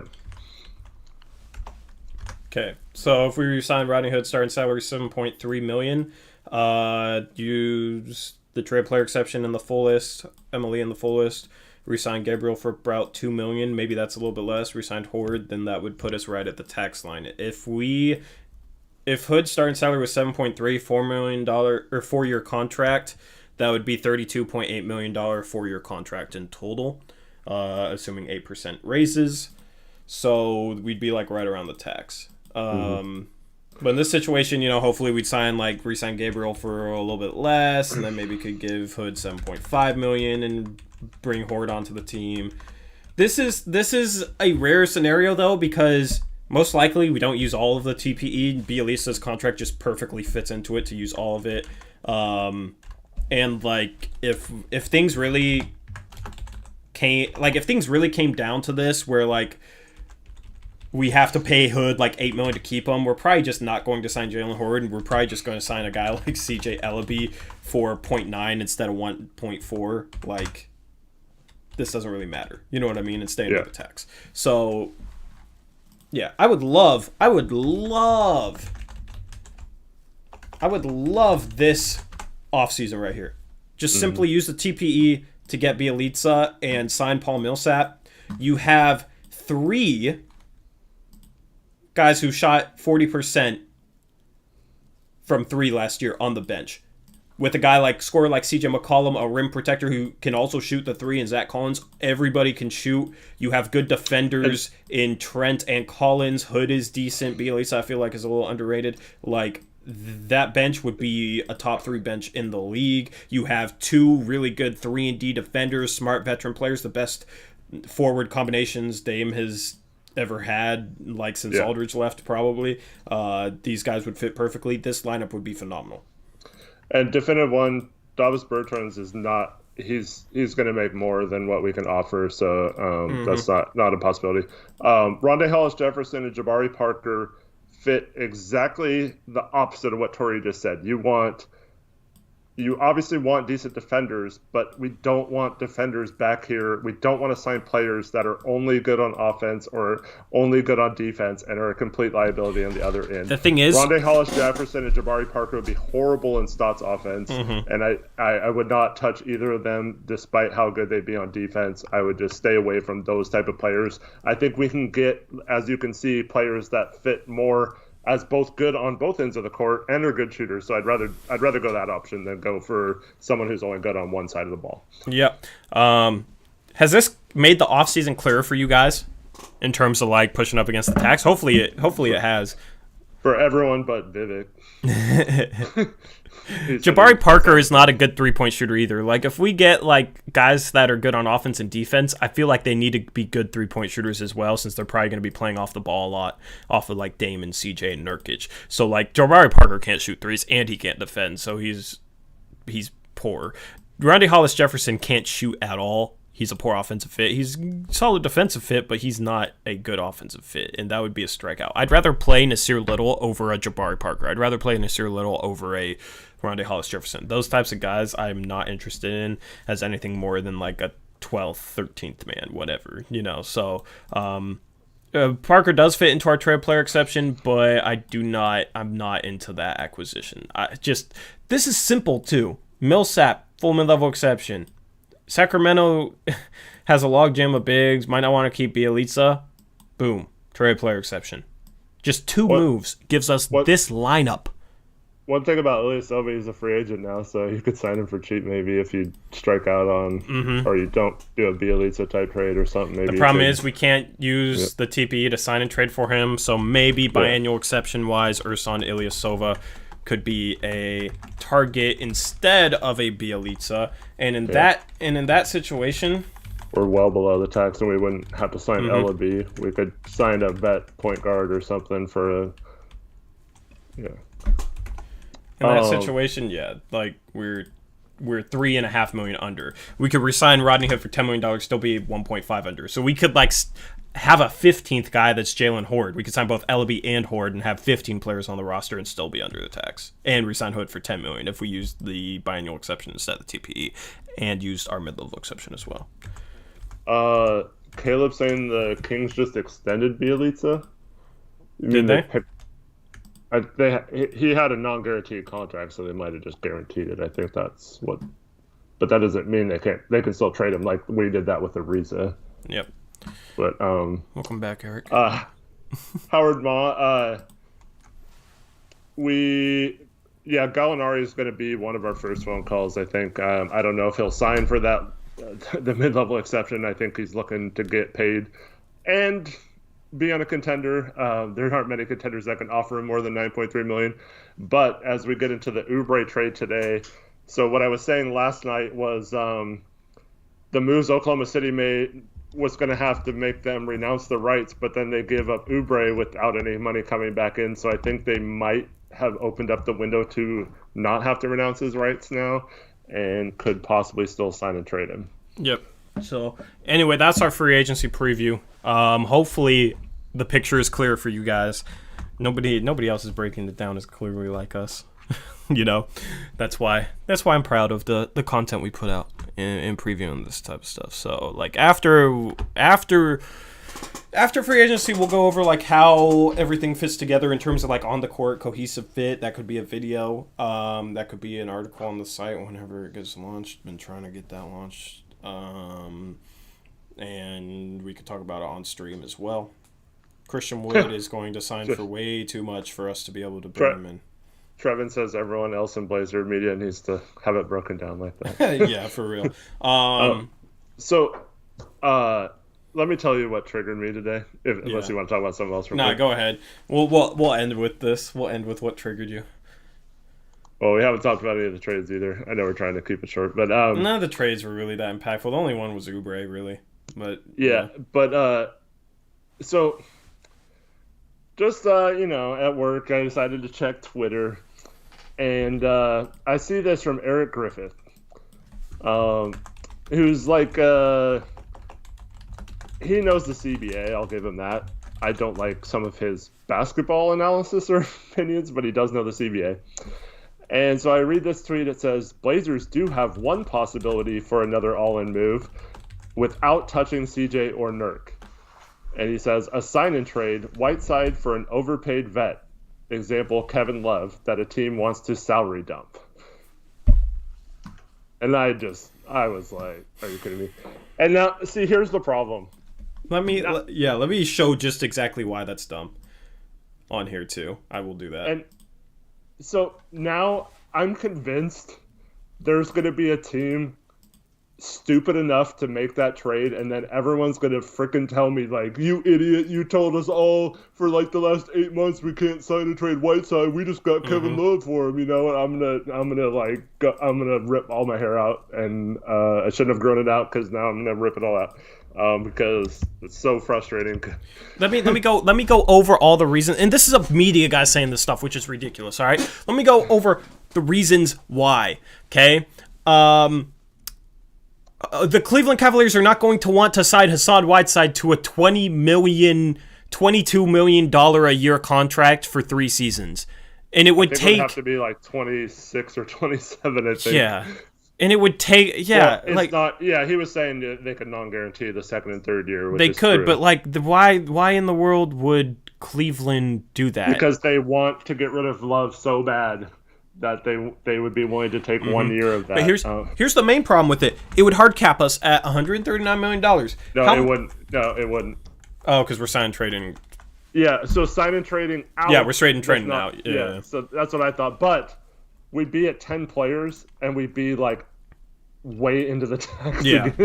What's his contract? I want to say he had one of those where it was like weird because it went from like 30 million down to 28 or something, and then back up to 30 or something. But it's somewhere in the 28 to 31 million, I think. So okay, let's say 29.5. Let's split the difference. We're already over the tax. That's not even bringing back Rodney Hood, right? So let's say we bring back Rodney Hood as well for $8 million. We are over $10 million over the tax with 3 spots left to fill. So then... no. So the next 2 years, it's almost 31.3 million. Okay.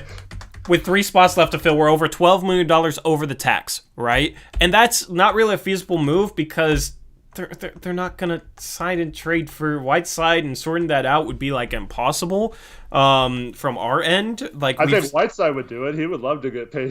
Yeah. Here's the thing with sign and trades is people suggest them without considering all of the things that have to happen and all of the pitfalls. You know somebody who thought about sign and traded and didn't consider all the pitfalls? Sacramento, Milwaukee. Sacramento and Milwaukee. And look what happened. That's the thing. It's not really like a realistic thing to like, oh, we're going to trade for this guy.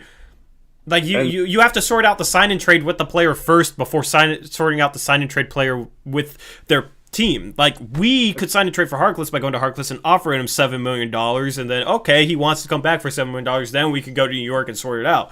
But they don't have to play with us too, so they could say no, we're not interested. We don't want anything from you, and then we'd be screwed and couldn't do it. I don't know why they would do that, but just an sign example. And trades aren't usually sorted out where it's like, okay, we want Kevin Love, so you guys should go offer Hassan Whiteside this contract, and then we should sign and trade. Like I guess it could happen. Sign and trades are a bit weird. Sign and trades are confusing. There's just a lot of aspects to them. But what doesn't make sense is this. Is this right here? Yeah. Sorry if it's like not all the way. Let me zoom out a little bit. Is that number $12 million over tax with 3 spots left to fill, and you literally only fill one rotation spot with a guy who can't defend at all, especially at the power forward position. So then what? You can't even use the mid-level exception. Let's say you use the taxpayer mid-level exception, whoever it is, tax MLE. You're $18 million over the tax. You'd then have to sign like Ellaby 0.9 and maybe like another guy, an undrafted free agent for 0.9. You'd be $20 million over the tax, right? Like this is so ridiculous. In the middle of a pandemic when you can't have fans, and they missed out on all that revenue from last year as well, from the playoffs and all that. So, that's absurd to me. Bruh, just do your research, do your math. Like, the fact that media suggests stuff like this is just ridiculous, and it gets the fans all misled, and then fans are like, oh yeah, we can do that. Derek Griffith said so. So there's all these threads now from that saying, oh yeah, so now Aldridge is a possibility, and Blake Griffin's a possibility, and Kevin Love's a possibility. Like, I don't know why any. And the other thing is too, a lot of those trades, we'd have to give up a first, and we just protect, like, they haven't officially announced the trade yet, so I don't know the exact protections. There's a rumor it's lottery protected for like 6 years or something, which is crazy. But that means we can't trade a first round pick until that conveys, and you can kind of word the trade or like to say like it conveys 2 years after this one, but if it's protected through 2027, then we don't have 2 years after that to trade. So it would have to be worded like if it doesn't convey within 2 or 3 years, it turns into a second or something. And like no team is going to really value that much. So like we don't really have many picks. We have 1 second round pick in 2022 and 1 second round pick now in 2027 because that draft became tradable as of yesterday. So that's two future seconds is all we have to trade. And that's why I kind of wouldn't be upset if we would have done the trade that New York and Utah did today, where New York took on Ed Davis's contract and picked up 2 future seconds. It would have given us some ammunition or assets to trade and something like that. But like, if you're suggesting like Aldridge, like why would the Spurs sign and trade for Whiteside, first of all? Second of all, even if they were cool with that, why would they do that without getting at least a first round pick or something of serious value? So you're going to give up like on a Simons or a Little or someone like that just to bring in Aldridge at $24 million? Like that makes no sense. And go this far over the tax. You know what makes it? Yeah, it just doesn't make sense. But now it's scared like some team's going to freaking do that, and everyone's going to just crap all over me because like I've been saying it doesn't make sense, and yeah, we can play this for them. We can clip this. We can stay under the tax and get a guy like a Millsap or a Bielitsa or a Millsap and maybe a Harkless, which is better for the team in the first place, and we don't go $20 million into the tax. I would rather Millsap, Bielitsa, Gallinari, any of those guys over Love, Aldridge, or Blake Griffin. Yeah, this is far more realistic than like Hassan Whiteside getting a $22 million contract and a sign and trade, right? This is more real. This is more likely to happen regardless than like being able to even sort out one of those sign trades. It's better for the team as an on the court product because we're able to get a solid backup for, and it's better for the organization financially because they're not going $20 million into the luxury tax, which would basically be them paying like $50 million more just to get a Lamarcus Aldridge or a Kevin Love over some combination of like a Paul Millsap and a Bielitsa, or a Paul Millsap and a Maurice Harkless, or something like that. It doesn't make any sense whatsoever. The fact that media suggests it is kind of ridiculous, and it gets fans misled, and then we have to come on here on stream and basically tell you guys like, no, that doesn't make any sense. Bro, if O'Shea was paying attention to all this, O'Shea would be thanking us for actually educating some part of the fan base onto what is actually possible, and he would, even with us criticizing him, he'd probably be like, okay, these guys actually know what the hell they're talking about, and they're actually willing to put in the work to actually understand our front office situation. Because look, I'm sitting here doing the math for you guys, and these other guys just toss out random ideas without considering all the factors that are affecting the front office. So that's why I'm proud of the content we do compared to all the other crap, and that's why I don't like the media surrounding the team, is because they won't take the time to do this type of stuff, bro. Like, I could have done this math, like we set this up in 20 minutes. 20 minutes, it doesn't take long to do the actual math and actually learn the situation. It's not hard. So when media members don't do it, it just says to me, they don't care about like actually educating the fan base and telling the fan base what's really realistic. They want to toss out stuff that just gets clicks. Like, oh yeah, we could sign and trade Hassan Whiteside for Blake Griffin, and yeah, that's possible. On top of that, in what world is another all-in move getting Kevin Love over a Paul Millsap or a Gallinari? Like, yeah, all these people that complained about our lack of wing defenders want us to get Lamarcus Aldridge, who's probably a little slow-footed for a center, but they want to play him at power forward. He's so slow at power forward. He's a terrible defender at power forward now. Same thing with Kevin Love. But that's who they want after they were complaining about how Terry Stotts doesn't have any wing defenders. Doesn't make any sense. It's a contradiction. Bro, like, everything that Portland Trailblazers media feeds the fans is just, so much of it is just so ridiculous, and we have to come on here and educate and, like, tell people, no, that's not possible. We get so many questions about it, and it's like, I understand, like, if you're a fan, being kind of suckered in, but it's just kind of frustrating because, like, just take the time and do the work and educate the fan base so we all can be smarter as a fan base and not have to argue about whether or not it was possible to sign and trade Hassan Whiteside for $100 billion for Lamarcus Aldridge's $100 billion contract to put us $100 billion into tax. Like, it's just a conversation that should never even happen, but we constantly have to have these arguments on social media and all over the place because people think it's possible because Portland Trailblazers media suggests it as if it is possible when it's not. So, and then and here's the thing that really annoys me. When it doesn't happen, when it wasn't possible, people will blame O'Shea for not going $50 million into the tax, for not signing trade Hassan Whiteside for $22 million, as if it was possible. And then people use it as an excuse to bash O'Shea. It's not possible.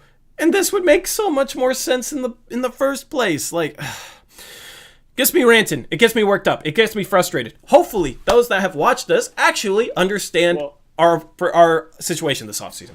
And here's the problem. You got guys like Danny Meringue, Brandon Sprague, like other media members like, yeah, let's do that, blah, blah, blah. And like, it's like all the worst moves. And it's just, it'd be cool to, like if O'Shea did respect us to get him on and just like pick his brain every once in a while without like being a jerk to him about it. But like, I guarantee you he would. I guarantee you, if he paid attention to everything, including us, he would say that we understand his job the most. Like, that might sound cocky. Like, I guarantee you that's what he would say. 100%. Out of Portland media, for sure. Yes, I guarantee you. I wish he did. I wish we could have the proof. But I guarantee you, because we actually put in the work and we actually know the CBA. We study the CBA. I do spreadsheets like this all the time just to see our salary situation. Eric did a whole entire video months ago on the salary situation. Of course, the cap is different, and that was like at the start of the whole pandemic. But Eric did a video months ago. Like, we pay attention to this stuff because we like to know our stuff instead of just, listening to the media and getting fed a bunch of lies. So, yeah. Anyway, I'm done ranting about it. That's, just another example of Portland Trailblazer media kind of frustrating me and just a bunch of ridiculousness. I don't blame you for logging out on Twitter because, yeah, I would have done the same thing if I was actually on Twitter during that time. Yeah, I thought about responding. I'm like no. We should clip this video. You can send it to him. Yeah. Like, for real, man. It's just ridiculous, bro. But then people media hates us because we correct them on their false, misleading stuff. And they hate that. They hate that there's some fans out here with a little bit of a platform that know what they're talking about. They hate that.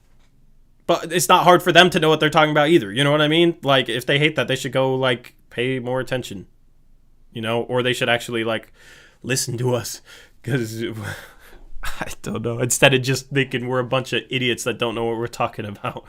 I don't know how they think that of us. But anyway, yeah, so I'm done. I want to be done ranting on a media, bro. Because on top of all that, so the way sign and trades are supposed to work without doing it illegally and tampering is Whiteside would want to have to agree, like San Antonio, let's just say it was for Aldridge, San Antonio would have to have an interview or a meeting with Whiteside, want to sign him for enough money where they didn't have the cap space to do so, then call us. We can't call them and say, hey, would you be interested in a sign and trade for Whiteside? That's what happened with Sacramento.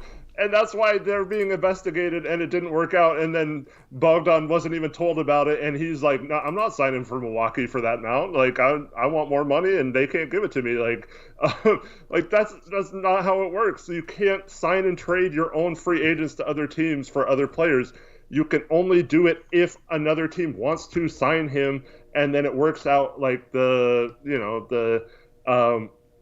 when the Golden State Warriors found out that the Nets were going to sign Kevin Durant, they then were like, oh, crap, if we don't try to sign one of their free agents and make this in a sign and trade, they had to give up a first-round pick this year to Brooklyn in order to it didn't end up conveying, it turned into a second, but that's not the point. But they had to give up a pick just so they could work out a deal with D'Angelo Russell and sign and trade for him. It's just crazy to me. Yeah, sign and trades do not work like that, and you saw why with that other trade. And if you were watching the stream, I'm sure most of you 85 that are in here are OGs that have been watching most of the streams this week. The minute that trade, we saw that, we said something was fishy there, and that didn't seem right to yeah, us. we did. We were like, how have they already agreed to a sign and trade? Yeah. And look what happened. It fell apart. If y'all want proof that we know what we're talking about, there's your example. We knew that was fishy. And everybody was like, why didn't Olshey do this right now? Come on. So anyway, yeah, we're done ranting on media. This was your free agency preview. We will get out a video about CJ Ellaby and expect a video drop tomorrow morning. Expect a couple. Some over on NBA Uprise, which is our general NBA channel. I want to put out 5 draft winners, 5 draft losers. Just talk about the general NBA.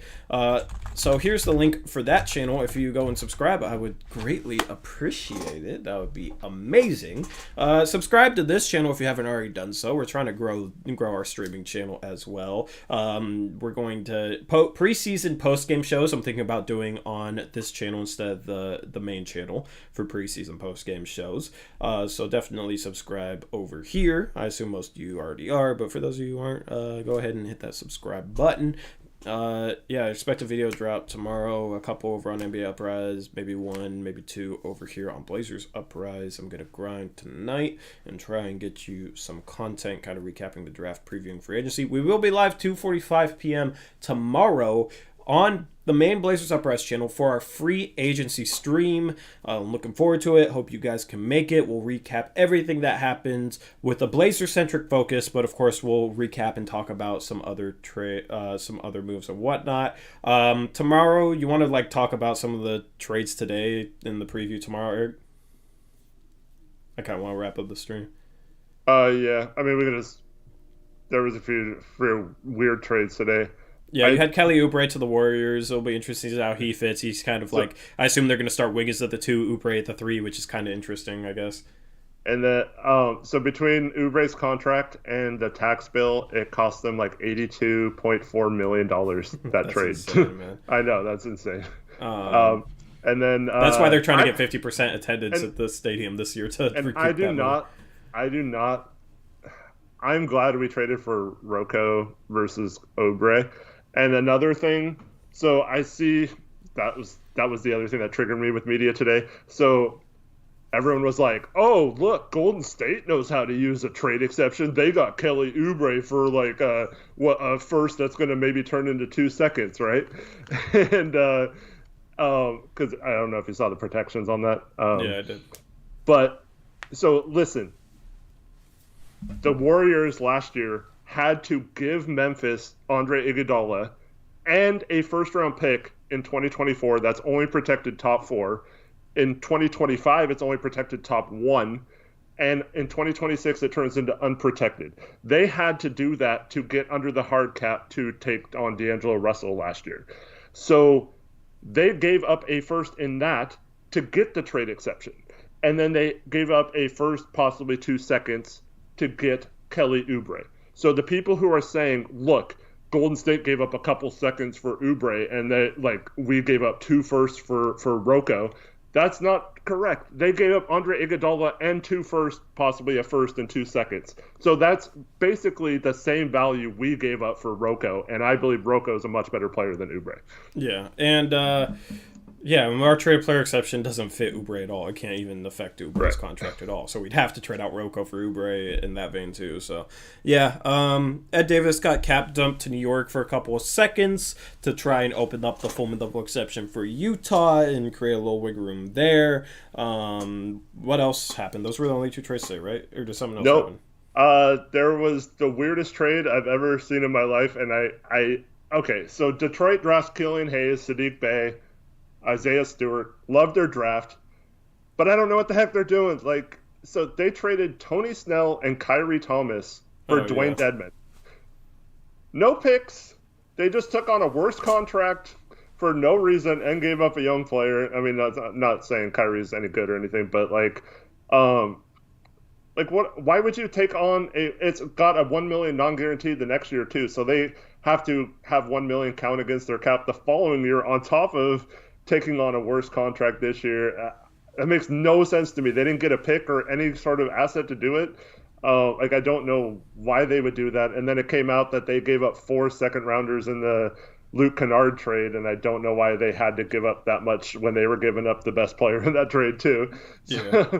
So I don't know. Like, I love their draft and what they're doing, but like some of their other moves on top of that. And then, so it came out today, so I was wondering about this when Houston traded Ariza to them.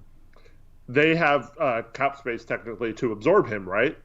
Mm-hmm. So if they made that a 3-way trade, since it couldn't be official yet, they could absorb Ariza at the non-guaranteed amount because you only have to guarantee the contract if it's to match salary in a trade, right? So from our point of view, it was like we were matching salary. But from their point of view, they weren't having to match salary. They were bringing it into cap space. So they could have not guaranteed his contract, waived him, and only paid him $1.8 million this year instead of $12.8 million. And they are, if you want to say maybe they were looking for an expiring contract, well, they just traded Tony Snell today for Dedmon, who was like the same. He was like $12.5 million, so it was right around the same price. But it came out today that they fully guaranteed Ariza's contract and are planning on like keeping him or whatever. It's like, what? Like, you had a chance to like get that pick without taking on really any salary. And that would have still created a trade exception for Houston. So that was the only other thing I was thinking is maybe they wanted the trade exception, but it would have created almost the same amount of a trade exception for them, trading out Rocco versus versus Ariza. So I don't know what Detroit's doing. It doesn't make sense. I like Ariza as a mentor for Sadiq Bey, but not really in their situation. And then on top of that, so because they guaranteed his contract, they only have a little less than $10 million in cap space now. So they might lose Christian Wood because of that. Yeah, we'll have to wait and see on that. We'll break that down even more tomorrow, kind of the situation they've put themselves in and how it pertains to Christian Wood, because that's one of the best free agents on the market as a young guy going forward. Yeah, so I don't know what they're doing either, man. It's confusing. It's hard to even follow all the moves that they've made. But yeah, so we will have this free agency stream tomorrow. And maybe some videos. Okay, go ahead. We might possibly depend, because some years, stuff starts to leak early. So if it does, maybe we can go in a little early or whatever. But yeah, unless there's some major breaking news, it'll be like 2:30, 2:45 before we go on. Yep. They're not supposed to break. They're not supposed to be talking to any free agents until 3:00, so it shouldn't have early news. Yep. Yeah, we'll see. We'll just follow us on Twitter at ToryJonesYT for me, at HoopsJock for Eric for updates. Also follow the Blazers Uprise Twitter page at Blazers Uprise YT in order to stay up to date with that. And with that being said, we're going to wrap up the stream. We'll catch you guys tomorrow. Hope you guys have a good rest of your night, and hope you guys tune in for that. We're excited for it. We'll see what happens. Anyway, until then, we'll see you later. Peace out. Go Blazers.